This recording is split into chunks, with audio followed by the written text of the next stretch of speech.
Hi everyone, I'm John C. Morley, the host of the JMOR Tech Talk Show and Inspirations for Your Life.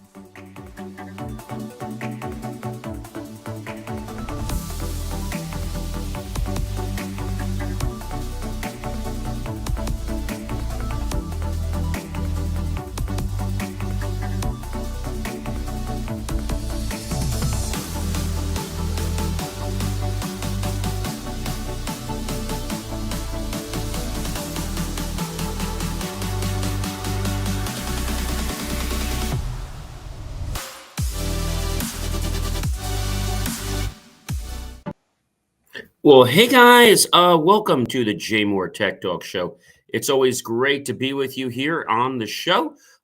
Today is the very last Friday of August 2025. There'll be no more Fridays in August until 2026.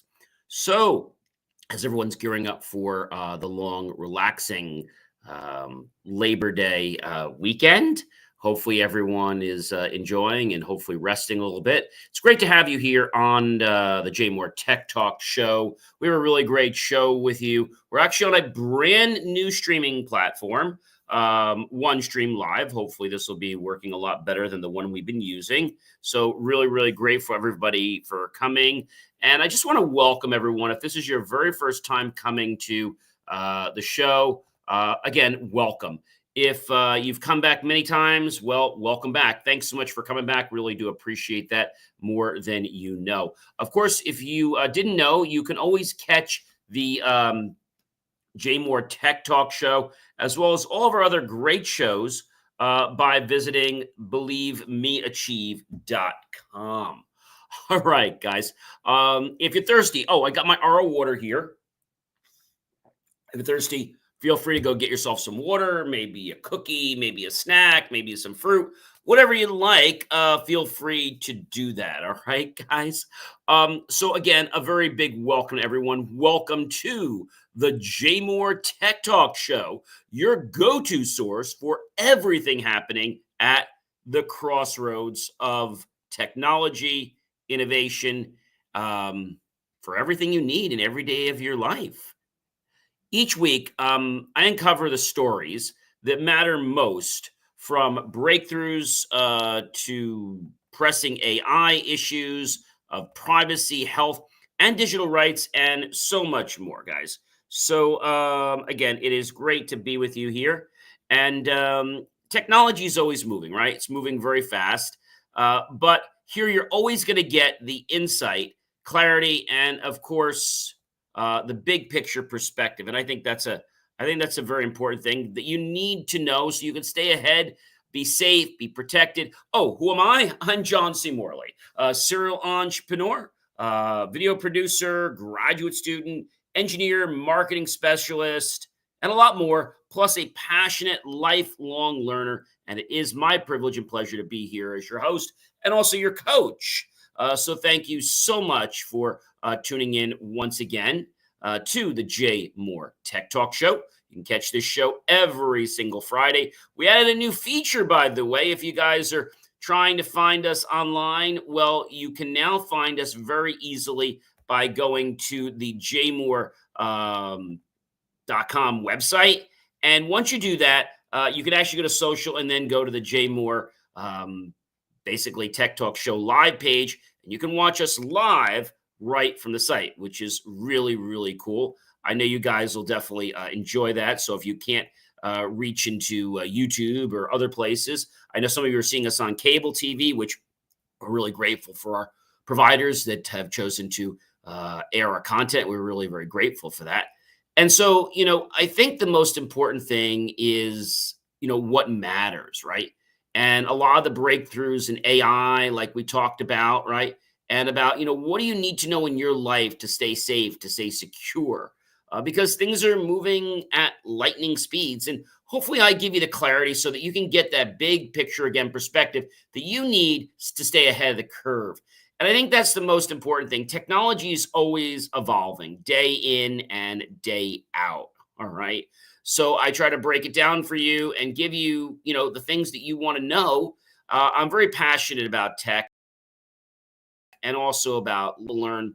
And over the years, I've helped businesses and individuals harness technology to transform their work and lives. But this show isn't about gadgets or headlines. It's about understanding how innovation impacts people and communities, and of course, our future. And my goal is simple: to inspire you, to inform you, and to empower you with the knowledge that truly makes a difference in your life and everyone else's life. Not to say we won't have gadgets on the show, but the show is not all about gadgets. I want to give people a purpose and explain, like, what the show can do for their lives. So this week is a great week. Well, every week's a great week. This week's tech stories are amazing. First one is AI joins the NFL, the National Football League. Microsoft actually is the partner that is powering smarter plays and faster decisions. Just a few weeks ago, we were talking about the fact of next year, the National Baseball League having robot umpires, which they're currently testing. So the NFL is entering a new era as Microsoft deepens its AI partner, bringing cloud powered insights right to the sidelines. So coaches will soon be making decisions backed by real-time analytics, while players will gain performance feedback instantly. It's not just about muscle, guys. It is a lot more. It's about the data, the intelligence that's shaping the game. And this collaboration shows that AI is no longer confined to the offices or the labs. It's taking center stage at the field, rewriting what strategy looks like in professional sports. Now, you might be saying to me, John, how can this help? And that's a really great question. So, the fact that they can analyze plays, AI can look at things. I was talking to a company not too long ago, who's actually a guest on one of my shows, and they were telling me about their technology and how they have this pitching system that the Yankees have bought and other teams have bought that play baseball in the professional league. And even some people that play professionally have bought it for their home.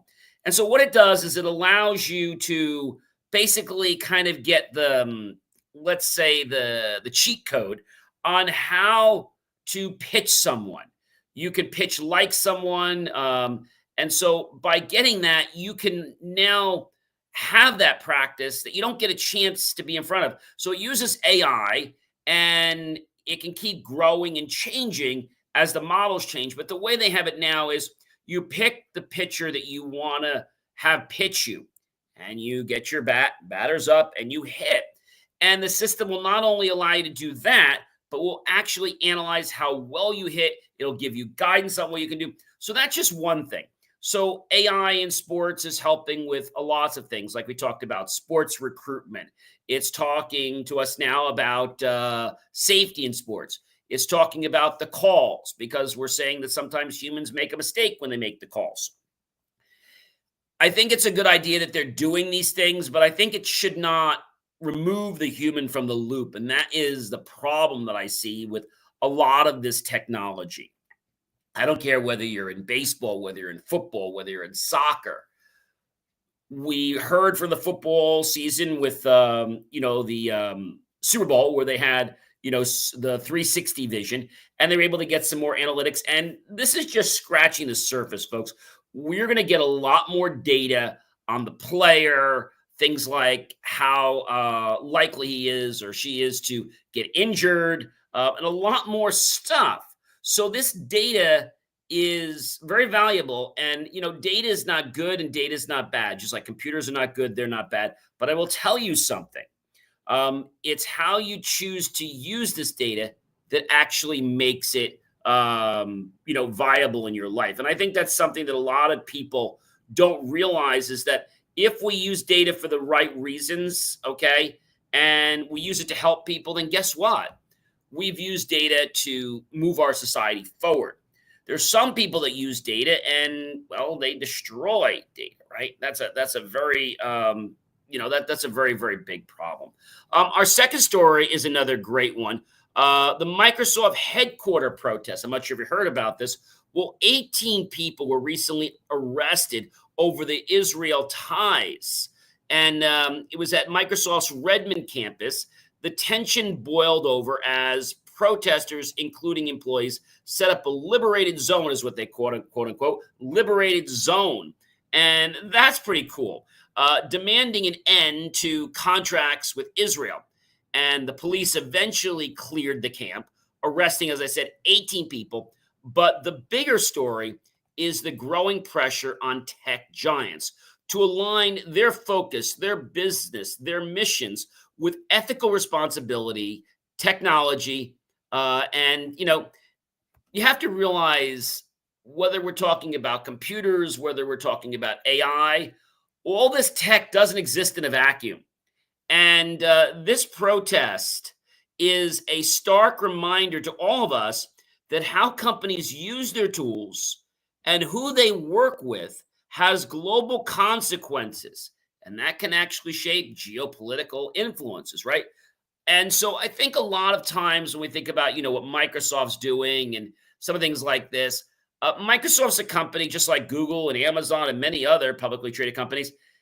A lot of times they look at what's best for their bottom line, for their pocket.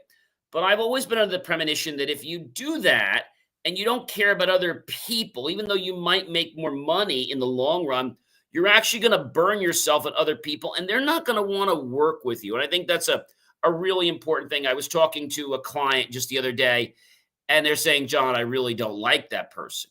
I said, okay. And doing what I do in business in the tech world, I always try to be very professional. I said, I understand. Well, we will definitely clean this up and make this a lot better and fix everything. And a lot of people, when they hear that, it's one thing to hear something, but then when you deliver the results, and like, oh my gosh, this is working. So today I was designing a mesh, which is a type of Wi-Fi. And I spent time calculating, making sure the places were correct, checking the positioning, thinking if we had to do extra backhauls, like bringing wires up, and something really cool, which I want to share with you guys, and I'll share it on another show as well. It's called MoCA. And that's media over coax, MoCA, MoCA. There's MoCA 2.0, 2.5, now 3.0 that goes up to like 10 gigs. So where'd this come from? So a lot of the cable companies, I think Verizon had started this. They weren't the ones that pioneered it, but they started using it. So what happens is, let's say, so many of you out there might have Fios. And so they make you use their router, unfortunately. But I got to tell you something. You don't have to use their router, okay? They charge $50 if you have one, and then if you have the extra, another $15. But here's the thing about the way their network works. They are extenders. They're not a mesh network. You can't put the same name. So that's a problem, right? But that's how their system works. And there's these big clunky boxes, and if they get a sync, well, then they really don't work. So the way it works is you'll have something called your ONT. Okay, I don't know if you guys are familiar with an ONT, but Verizon puts ONTs in, Optum puts ONT fiber boxes in. And so what, you're probably asking me, what is an ONT? And that's a great question. So an ONT is basically optical network termination box. So you can have an ONT connecting into your let's see, your modem. But the ONT I'm talking about is the one outside your house. So there's the one with the fiber, then there's also a coax. Now, what Verizon does is kind of interesting. So they give you this one box, or they don't give it to you, you kind of pay for it, or you rent it per month. So one box sits basically usually in your basement or somewhere, and then they have a backhaul or another line going up. So what they do to make this really easy is they take the connection from the back of, let's say, their ONT, and they plug in the Cat 5e Cat 6 cable. And then they take the coax connection on the back of their router, and they feed that into one of the connections off of your splitter. What does that do? That basically pumps in the Ethernet signal that's coming from that router and pushes it through your whole house's coax system. So why do they do this, you might want to ask? Great question. The reason they do this is that everything they do is on the internet, especially all the Fios TVs and features and let's say on-demand DVD, etc., Netflix. So you can get everything from basically internet right built in. So what they do is every single one of your coax jacks in your house now is basically backfed with internet. So that's what that device is doing. Internet's coming in, and then internet is getting pushed out of the coax cable, and it's getting pushed out. So why do I say this to you? So maybe you want to replace their router and put your own in. All you have to do is make sure that if you have Fios, great. If not, you have to switch it over to the ONT so you can get the cable to come in on the Cat 5 or Cat 6 connection. So you just plugged it in the back of your router. Pretty simple. Then all you do is you take if you don't have one, you have to get a Mocha adapter. They're usually $50 to $100, and then you take that and you take one end that was on the Verizon back of their router, and you plug it into the Mocha. You take the other one where it says network, and you basically plug that into another port onto your device. That cable is already plugged into your splitter, and now you've just backfed Ethernet into your whole house. So what does this do for you? Well, maybe you have a room where you need Ethernet, or maybe you need to put another access point, and they're too far. You're supposed to have 40, basically 40 feet is what they recommend. Sometimes it'll work with a little more. But what happens is if you have it backfed, or what they call backhauled, you can do it through wireless, or you can do it through coax, where you can put another Mocha adapter around, right? And so that Mocha adapter basically brings the Ethernet right to that point, kind of like a Cat 5, Cat 6 connection. So in their set-top boxes use Ethernet, but they have a Mocha converter built right in to take it right to Ethernet, which is pretty cool. So yes, you can get rid of their boxes. It's not hard. And so that'll save you some money. And the routers that you get are going to be much better. Like the Netgear mesh routers are much, much better. You will pay a few pennies for those routers, like the Orbeez now. If you have a home that's quite a few thousand square feet, you're not going to just want a simple Netgear that's non-mesh. So mesh allows the signals to go over. I know I kind of went over and I kind of took a tangent there, but I want to explain that to people to let you know that you don't have to be trapped with Verizon or cable companies, and you now have basically a whole house wired for Ethernet. That's pretty powerful, isn't it, guys? I know. All right. Well, Excel Copilot AI now cleans and basically, in short, summarizes and explains data in plain English. This is really cool. So Microsoft Excel's Copilot may be one of the most revolutionary workplace upgrades in years that we're going to see. By allowing users to simply type requests in plain English, like summarize sales trends or explain this formula, the software does the heavy lifting instantly. It's like having a data analyst built into your spreadsheet. Pretty cool, right?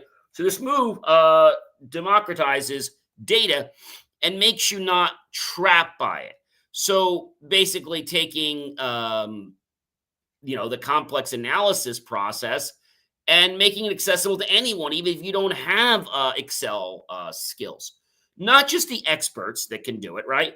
But fundamentally changing how businesses can work with information. Remember, I just talked about it in the sports arena, right? So data is going to be the points to whether businesses make money or lose money. We all know that, right? It's like your general ledger. If you're in the red, you're not making money. If you're in the black, great. So you have to realize that your data is what's going to help you get to the next point in your business. And so data is something we have to look at, whether we're talking about social media, whether we're talking about, we could be talking about a lot of different things, guys. And by talking about these different things, we can say that with this data, we can make decisions that will allow us to be more resilient, will allow us to be more profitable. But by looking at trends, So whether we're talking about social media posts, which we do all the time, we look to see when are our posts getting engagement. If they're getting engagement at certain times, guess what? We post back. Now, do we do this by hand? No, we have algorithms now that do that for us. And they analyze when it is the best time to post, and then we post at those times. Pretty cool, right? So I think, something like what Microsoft is doing is interesting. My only concern is the data staying locally, or is it going up to the cloud or the server? Now, I know I was having a conversation with Microsoft Copilot, and I don't know if I can get to join us tonight. I can see. Don't have a lot of notice to see if I can get Copilot to join us, but let's see if I can get Copilot to join us. If I can, otherwise I'll get Copilot on another show. And so it's pretty interesting. So if I come over here, and I'll just go right here, and I'll go to my Copilot. Let's see here. Hello there, Copilot. I don't know if she hears me. Okay. Hello there, Copilot.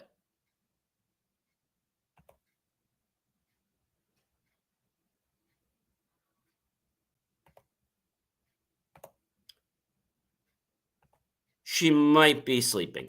Like I said, the service is not 100% accurate. What I'm probably going to do is I'm probably going to run Copilot on another computer and then have it answer back. That's probably the easiest thing to do to make that work. But Microsoft's Copilot, you could kind of hear the voice come in there. So I will tell you this: it has a very upbeat personality, but a lot of the suggestions that it gives, well, they're very rudimentary.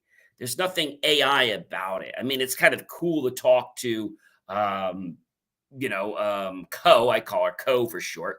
And again, when I thank her for her help, she says, "Oh, I'm not a her, I'm not a him, I'm just Pilot. I have no gender." And that was an interesting thing. But I thought I would I thought I would share that with you.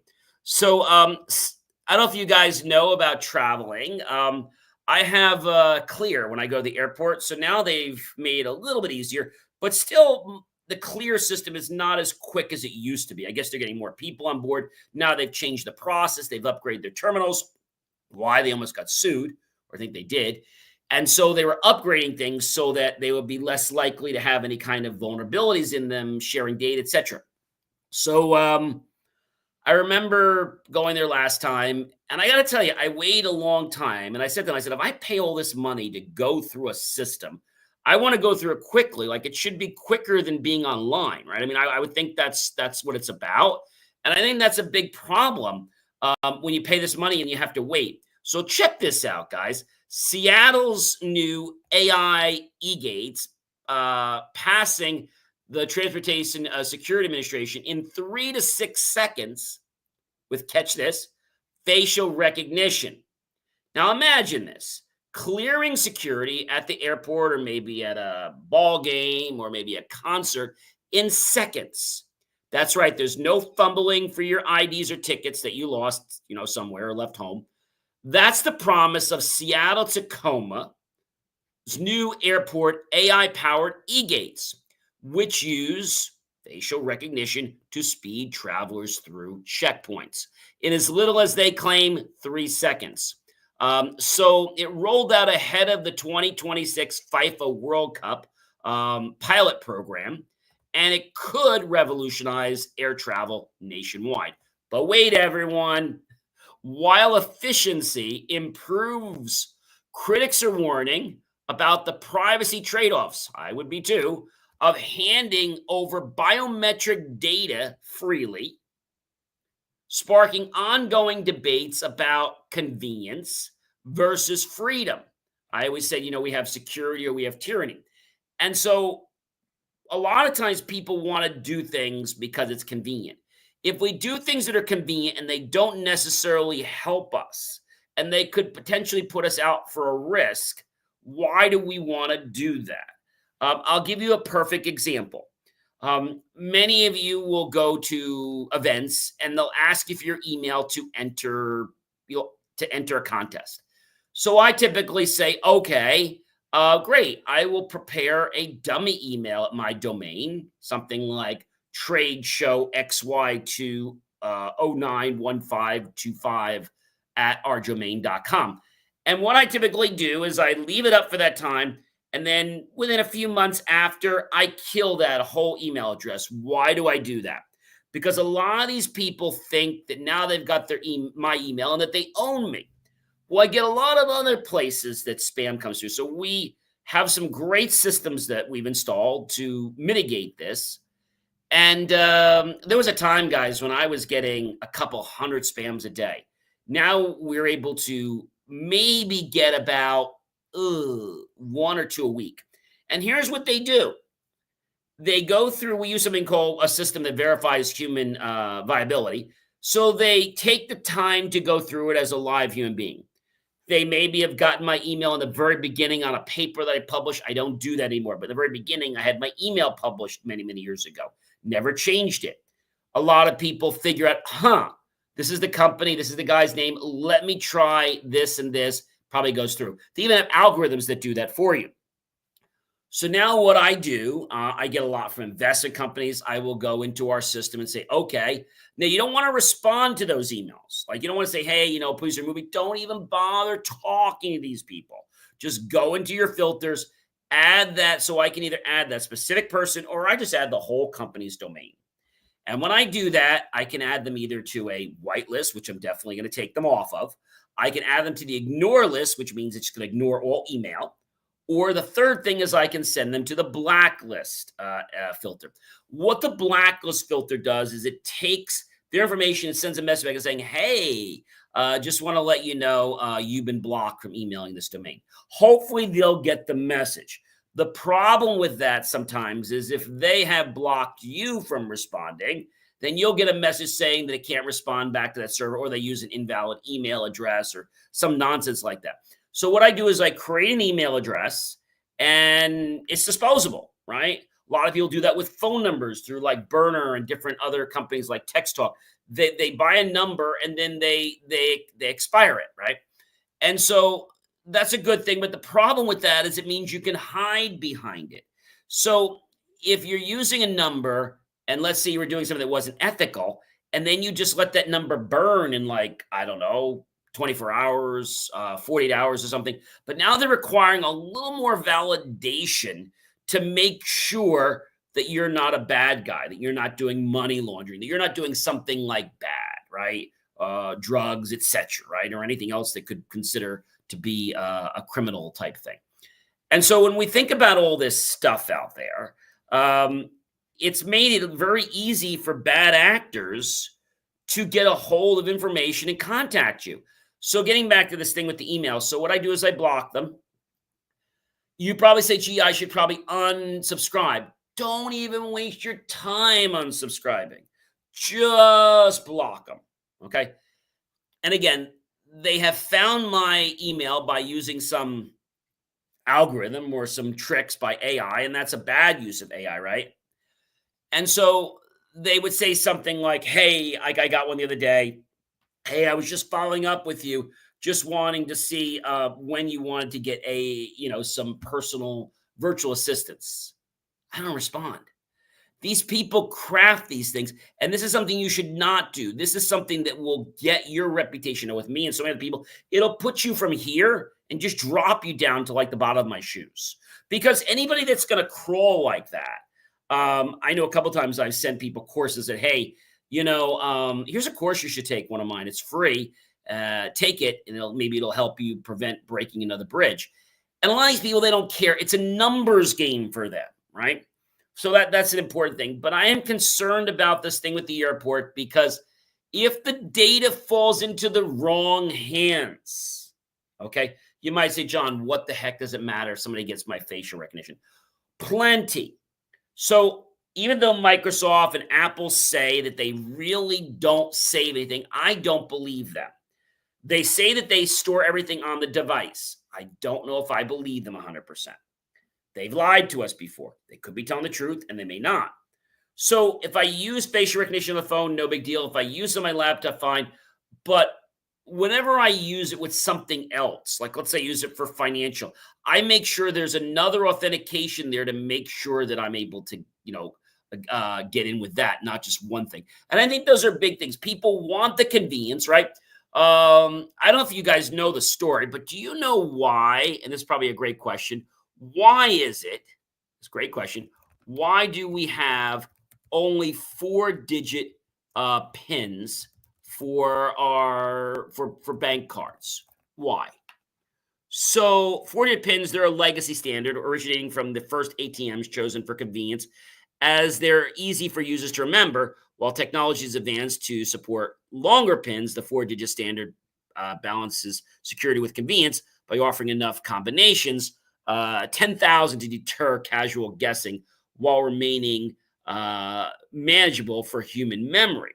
The problem is you can easily memorize a 4-digit pin. I don't know if you guys know why telephone numbers are 7 or 10 digits. It's because most average minds that don't do extra memory work will be able to remember plus or 7 or 10 digits. And so that's why they made that because most people can do that very easily. You can chunk things like your credit card number and things like that. But the reason that it hasn't changed is because of people's pushback and convenience. I'd like to see that if we're going to do facial recognition, that we have a PIN plus facial recognition. On logging into my accounting system, whether I'm remote or in the office, I have 3 forms of authentication. First thing I have is a password. Then I have a biometric, okay? And then on top of that, I have a code which is verified through a Face ID that I have to then click and approve. And it all has to be done within 20 seconds from each action, so you don't have a lot of time. But I think our society has gotten so lazy to want to do everything now and not be tied on security. They're like, oh, I don't care. We'll just do it this way. And that's a very, very bad habit to get into. Ladies and gentlemen, I don't know if you guys know this, but big tech bets on AI. Trillions are at stake now. Tariffs are pale in comparison to what's going on. Forget the tariffs you're complaining about and trade wars. The real battleground is AI. See, tech giants like Microsoft, Google, Meta, and Amazon are investing billions, not millions, billions, into infrastructures and structured data centers that will use AI in development for them. And missing the AI wave could mean losing everything in the next digital revolution. And the scale of these investments, guys, reveals how central AI has become, not just to tech, but to the global economy itself.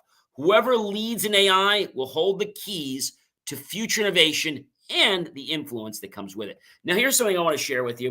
I don't know if you guys know that Amazon was trying to buy, Roomba, the robot company, right? iRobot, Roomba. So what happened was we got a pushback on it. What they were doing is they wanted to get this ownership, because if they got a Roomba into your home, okay, and now the new ones, they can grab maps very easily of like your whole location. And what they were going to do with that data, you have to remember, it's all internet based now. That device, back then, they weren't talking through the internet. Now the Roombas are all communicating things back for other things like usage, anonymous data to help them make it better. But also they're sharing data like what it has in the house. So is that pictures? Is that pathway? It could be anything. And they're sharing that with places that could potentially try to hit you up for money, like a security company putting in an alarm system, knowing how many motion detectors, how many doors, etc. Maybe it's an interior decorator. Maybe it's a flooring company, right? Or maybe it's an appliance company or a plumber. And so all these things can help them decide, are you a viable candidate? And you know what they're going to do? Well, if they didn't get the approval, they basically would have allowed them to share these maps anonymous. Well, they say anonymously, but yet you would then give them my email address. Okay. So really it wasn't anonymously. So I'm glad that they blocked that because that would have been a really, really big problem. And ladies and gentlemen, the US eases AI chip rules. Nvidia's chip flow to China and the tensions are simmering. The US has loosened restrictions on Nvidia's H20 AI chips for China, signaling a strategic shift in the ongoing tech rivalry. While Washington hopes that this keeps American influence intact, Beijing remains wary, calling the chips a potential security risk. This move highlights just how delicate the global balance is. Every policy change, every shipment can ripple across industries and reshape the geopolitical tech landscape, all by the actions of just one company. And here's one you're going to love: the Apple Watch rival. Well, they had an issue with a patent situation. So the blood oxygen feature returns after the severe patent battle, which lasted several months of legal challenges. Apple is restoring the blood oxygen detection feature for Apple Watch users in the US. Models like Series 9, 10, and the Ultra 2 will regain access with the new Watch OS 11.6.1 update. Now, this isn't just about one feature, folks. It's about the growing role of wearables in healthcare. Apple's win demonstrates how big tech is determined to push deeper into the medical space, where innovation is tied directly to quality of our life. And so you might say, gee, John, what's the big deal about the oxygen blood monitor? Big. Because if they get that proof of concept done, guess what's going to happen? They're going to get another proof of concept done. And once that happens, they're going to have more done. And once they get a couple, well, they're going to own that whole space. And Apple said a while back they want to, not directly, indirectly, they want to own that whole well-being space. They want the medical space, let's face it. India bans RMG, a 23 billion gaming industry, is shaken as giants were shut down. So India's sweeping ban on real money games has rocked the core of the gaming world. Industry leaders like Dream Sports, MPL, and Zoopy are shutting down the paid operations they have, devastating a $23 billion market. Now, while free and casual games are currently surviving, the decision is forcing a massive reset of the gaming industry in one of the world's biggest markets. The ban raises tough questions like how should governments balance innovation, financial risk, and personal freedom in digital entertainment? And I think this is something that is not just coming up today, but it's coming up every single time that we get involved with more convenience and more technology. And ladies and gentlemen, nuclear workers denied care. I mean, this is pitiful. 700,000 plus sick. Trump decides to freeze claims. And for decades, nuclear workers powered America's defense line. Now, many are suffering from cancer and other illnesses, and it's all linked to radiation exposure. Over 700,000 have filed claims for medical care and compensation, but the process has been paused, leaving lives hanging in the balance. And these workers, guys, have risked everything for national security, yet find themselves abandoned in their time of the greatest need they have. This story is sobering and a reminder of the human cost, I know, behind technological advancement. And it's a problem, guys. I remember talking to somebody. It wasn't a friend of mine. It was an acquaintance that I met either at, I think, in an airport or some public place. I was traveling. And he was just out of high school. I had just graduated college, and we were just talking. And I said, "How you doing?" He said, "Oh, I hate life." And I said, "Hate life?" He said, "Oh yeah." I said, "I'm John." He said, I'm Migo." I said, "Nice to meet you." He said, "I hate life." I said, "Did you graduate?" He said, "I graduated high school, but I didn't go to college." "Oh, okay." I said, "Are you working?" He said, "Yeah, I'm working. I have a lousy job." I said, "Oh," I said, "May I ask? I don't mean to be personal, but Yeah, you can ask. He said, it's terrible. Oh, I said, what's so terrible? He said, I work with rods for a living.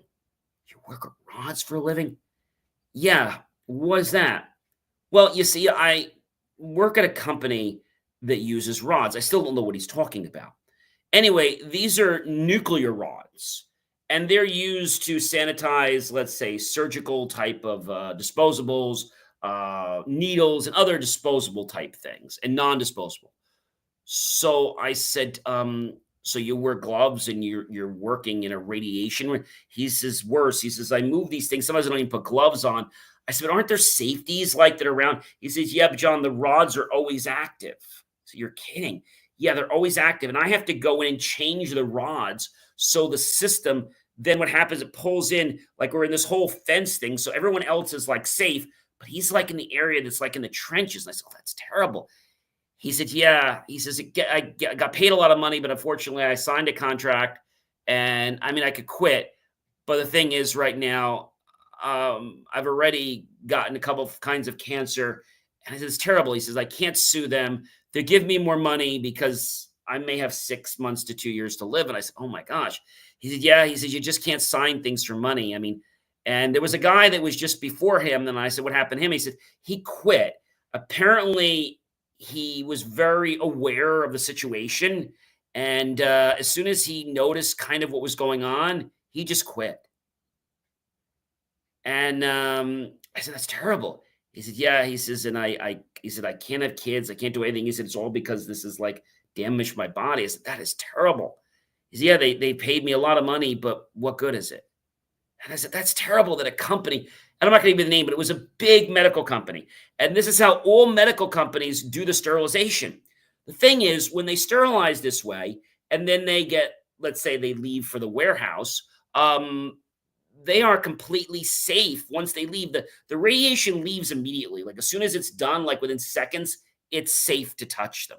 But he has to touch these live rods when they have to be changed. And that was just really pitiful, guys, really pitiful.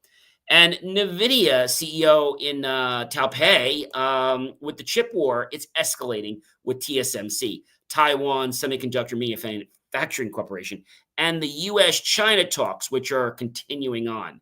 So the Nvidia CEO Jensen Huang's visit to Taipei isn't just routine travel. It's a pivotal moment in the global chip war. With new revolutionary chips in development and the U.S.-China tensions, they're running very high. NVIDIA's strategy could reshape AI race and, again, the geopolitical infrastructure of the world. Talks with TSMC may, guys, it just may determine not only NVIDIA's future, but also how supply chains, innovation, and diplomacy unfold in years ahead. Again, I said that geopolitical. The stakes couldn't be any higher, folks, right now. And this is a very, very big problem. Speaking about problems, Italy is outraged, and I should say the least, but they're really upset, and I would be too. A secret Facebook group shared non consensual photos, 32,000 exposed in Italy. Outrage has erupted after a secret Facebook group of 32,000 members was caught sharing non consensual photos of women by men. Though this is important to understand, a lot of people don't realize, what happened. Um, the group, the passing, the damage is done. Even though Meta had attempted and did shut them down, it's too late. The scars for these victims and the growing debate, it's there for life. And it's all about their digital rights. Meta didn't step in soon enough, right? They didn't want to be political. This case shows that online fun can be virtual, it can cause violence, and that platforms must do more to protect people from abuse in the digital world. Now, I'm not just talking about minors, I'm talking about adults too. They all have rights like deep fakes, etc. And the UK had a very big backlash with the watchdog slamming the Met Police over live face scans. London's Metropolitan Police are under fire after watchdogs criticized their use of live facial recognition technology. While authorities argue it helps prevent crime, privacy advocates warn it creates a surveillance state atmosphere potentially breaching human rights. And this controversy raises a vital question. What is that? In the quest for safety, how much freedom are we willing to sacrifice? Security or is it tyranny? I mean, what's this all about, guys? So I think we've really got to be careful about that. And I know the summer's kind of coming to an end and there's a big heat alert, but it's not just about protecting you, it's about protecting your iPhones from frying in the rising temperatures, including your Androids. So, with these record breaking temps, hopefully they're cooling soon, the heat waves can definitely cause permanent damage to your smartphones. So, exposure to high temperatures can fry the batteries, can slow the processors, and even permanently damage components and devices in the phone. Experts suggest simple steps like removing phone cases, avoiding direct sun. I keep mine out of the sun. I put it under a towel. But remember, if you put it under a towel, remember to make sure the towel doesn't get hot. Okay. Otherwise, it's going to be like not. And powering them down when they're really overheating. A little prevention can help your digital lifeline running smoothly all summer. And I think this is important to know because you want to have this running. I know the summer is almost over, but I think I know one time I was actually in South Jersey and I had my phone with me and I was at our pool and the phone shut down. It got so hot, I didn't realize it. But it was so hot. I mean, the phone, I could almost get burned by touching the phone. And it was in a case, okay? So these are very important and real life things. You know, guys, and there are new school rules. 17 states, including New York, New Jersey, ban or restrict student cell phones. As a new school year begins, as I said, 17 states, that's New York, New Jersey, plus Washington, D.C., are rolling out very strict cell phone rules. What are they? Students may now face locker storage requirements or bell-to-bell bans designed to boost focus in class. So they don't want you to have your cell phone on you when you're in class time. So they don't even want you using it on break time. They want you to basically not use your cell phone at all until you leave for the day. They don't want parents calling and things like that, nothing. So while some praise the move as a way to reduce distraction, others argue it strips students of autonomy and adds unnecessary stress. The thing, guys, is I think this is important to understand, is that as we think about, the unnecessary stress and we think about, what's going on, I think the biggest challenge for a lot of people to realize is that what's happening. I mean, the fact that if they do it once, they're threatening to do the bell-to-bell bans. If they do it again, they're going to confiscate it maybe for a day. If they do it again, they're going to confiscate it for a week. And if they do it the third time, some schools are even confiscating the phones and not returning them to the students and returning them to their parents. So this shows just how deeply technology is intertwined with our modern education system. I mean, as I was mentioning before, I go to Montclair State University. I'm going there for my grad and MS, CSAI, and then my PhD in that. I have to tell you guys, if you're going back to school and you're not into technology, like we use something called Canvas, which is our online system to see our grades, there's no more report cards. Turn our homework in, see our syllabi. It's all done through Canvas. We have something called Nest, which is the network education student transaction system. Everything's all done online. You register for courses online. You get your parking permit online through the parking system.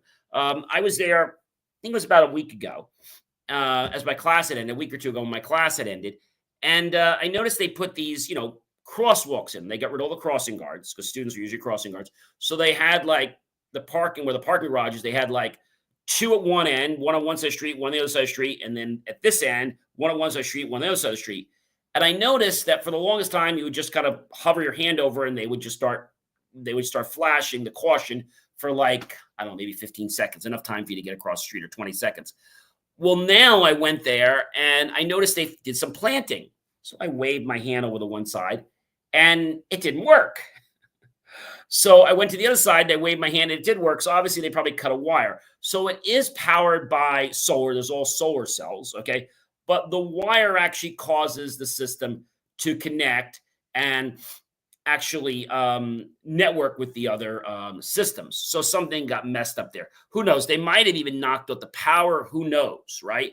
But again, they're all powered by solar. So something else had to go wrong there. And so I decided I was going to call it in. So I called public safety, which is the police, and they directed me to the facilities people. Well, the facilities people took my information, which I filed on August 19th. Okay. It is now August 29th. The issue's still not fixed. How do I know this? I logged into the facility management site because when they sent me an email, I noticed you could go for that. Then I downloaded the facility app, which uses ServiceNow. And so now a student can use this technology to report things like a light bulb out. And these are very good things to have because when you're in like a city, like a school like this, everything is self-contained. And if you don't understand that, well, then it's like you can't get help anywhere. If you have to send things to professors, you use a system. When they send us an announcement, it comes through a system. Our attendance is done through a system. It's all online. So the university has multiple systems like banner for your registration, and all these systems talk back and forth, and it's a mess. So they are trying to get rid of all these systems and make it one system. But they're in this project called Workday and researching it. But it's going to take some time before they can do this because you're talking about something that's been going on for many, many years. And now they're trying to get rid of all these band-aids and put them into one system, plus all the training that has to go in to do that. You're asking a lot. So technology, if you're going back to school, whether you're going for a tech class or not, you got to be a little bit computer savvy. The books, well, they're not all in the library. My books are online. They're electronic. You do your homework online. You submit it online. I get my grades online. You scan it, you take a picture, you send it into the professor, they grade it. So technology is important. If you want to be able to do certain things, you've got to realize that going back to school, you've got to have some technology proficiency. I mean, just hands down. I'm not going to lie to you. If you don't have that, you're going to become severely disadvantaged. The library, if you want to rent, and it's free for students, I want to, let's say, reserve a room. I have to go online and use their LibCal, which is a national reservation system. In fact, our local library here in Franklin Lakes just started using that for the Buckle system for the whole Bergen County. And so I go online and put in my student username and password. They call our CWID, our course-wide ID, and our password. And then we have to use Duo to put in the two-factor code. And then we pick the room we want in the library. We pick the time. We click it. It gives us a confirmation, and we're good to go. But all these things require you to have some bit of technology knowledge. I'm not saying you got to be an expert, but if you're somebody that's going to be like, oh, I don't know, I'm a little bit computer adverse, or I don't know if I want to do that. Well, you're going to be missing the boat because everything in college, we have an app called Engage, which is actually run by Campus Labs. It's a company that does it for all colleges. And so what they're going to start doing soon is they're going to start putting out events. So they email you, but we use Engage, which is an event, a platform where you could check at events going on. And I love to go to different social events. And they're all included with your tuition, which is great. They actually charge like $160 a semester to cover those things, which is kind of cool, guys. You just go there. And then so what I have on my phone in my Apple Wallet, I have a couple things. I have my digital COVID card. I also have my, we call it basically our pass for getting into events. Through Campus Lab, which is the event platform. And I basically pull it up and I show it and they scan it and they can see I'm an active student. And that's how that works. So technology. Oh, also, if you go and you want to get something to eat, you've got to use a kiosk. Put your information in. There is one dining room called Freeman Dining Room. And when you go to Freeman's Dining Room, you pay to get in, but there's some places you order from the kiosk and then you get it from there. There's another place, there's a bar and pizza place in there, and you don't go to the people and order it. You go to the kiosk and order it, or you order it on your phone. They use Grubhub. And so what happens with a lot of these, like Grubhub and also things like GroupMe, which you're probably familiar with, when you go to the university to show that you're part of the university and so that you can show up in the university, you can authenticate by adding proof of you going to university by them sending you an email to the university's email. And then you put that code in, and then GroupMe then says you're associated with Montclair State University. Same thing happens with Grubhub. I could not order, when I first got there, I went on Grubhub, I could not order anything from Montclair State University's pizza place until I actually authenticated with Montclair State University. So I went there and I'm like, I can't find this restaurant. Like, it just comes up. Well, nowhere did they tell you that you had to register first to tell it you're with Montclair State University so you could start ordering on campus. I mean, that seems like a pretty basic thing, but nowhere did anybody say anything. I remember the first day of class a while back when I tried to get a parking pass a couple days before. And so I'd registered on Thursday, and I tried to get a parking permit on Friday. I couldn't get into the parking system. The reason is very simple. They told me that you can't get into the system for like 48 to 72 hours. So on the nick of the time, on Monday, I literally registered, got my parking permit, and that's all done electronically. When you park, if you, like, I have a student night permit, which is for graduates. My permit runs from 4 o'clock till I think it's 2 in the morning. And if you go in the weekends, then it's good from like 4 o'clock till 2 o'clock on Monday morning. So all these things you need to use technology for. The parking system. Oh, so if you get there early, like let's say I get there at 3, I've got to pay them like $1.25 by using the Park app. If I do not use the app, do you know what happens? They will issue me a ticket. So, and your tickets would all be given to you electronically. This is like amazing, guys. I mean, really amazing that we're staying so, how can I say, so focused like this. Well, ladies and gentlemen, if you don't know who I am by now, let me tell you again, I'm John C. Morley, serial entrepreneur. It is such a privilege and pleasure to be with you here on the JMOR Tech Talk Show. I hope you guys have a very happy, healthy, and safe Labor Day weekend. And check out believemeachieve.com because there's some great insights there that'll definitely make your life a little better. And I know what better time to do that than Labor Day when you're kicking back. You can listen to it on your iPhone or your mobile device or your computer, whenever you have the time. And I will catch you guys for the next JMOR Tech Talk Show. It'll be actually September 5th. We'll see you soon, everyone. Be well.